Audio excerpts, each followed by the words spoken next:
বর্ষাকালে ইলিশ মাছ খাবো অথচ ইলিশ মাছের মাথা দিয়ে কোনো রেসিপি বানাবো না, তা কি কখনো হয়? এই মাথা দিয়ে আজকে বানিয়ে ফেলাম বাঙালিদের অতি পরিচিত একটি রেসিপি। প্রথমে মাথাগুলোকে লবণ এবং হলুদ দিয়ে খুব ভালোভাবে মাখিয়ে নেব। এবারে কড়াইয়ের মধ্যে সর্ষের তেল গরম করে নিয়ে তার মধ্যে মাথাগুলোকে হালকা করে ভেজে নেব।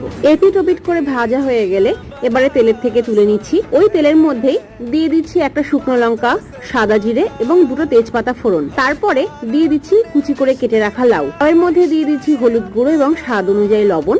ভালো করে এবার লাউটাকে লবণ এবং হলুদ দিয়ে মাখিয়ে নেব। দিয়ে দিচ্ছি একটা গোটা টমেটো এবং কয়েকটা স্বাদ অনুযায়ী চেরা কাঁচা লঙ্কা। মিনিট 5 জন্য একটু ঢাকা দিয়ে দেবো। ঢাকা দিলে অটোমেটিক লাউ থেকে সুন্দর জল বের হয়ে এসেছে। এর মধ্যে আমি দিয়ে দিচ্ছি জিরের গুঁড়ো, ধনের গুঁড়ো এবং লঙ্কার গুঁড়ো।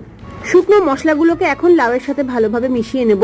এর মধ্যে এখন দিয়ে দিচ্ছি ভেজে রাখা ইলিশ মাছের মাথাগুলোকে দিয়ে লাউয়ের জল শুকিয়ে যাওয়া পর্যন্ত রান্না করে নেব। তাহলে তৈরি হয়ে গেল ইলিশ মাছের মাথা দিয়ে লাউ ঘন্ট।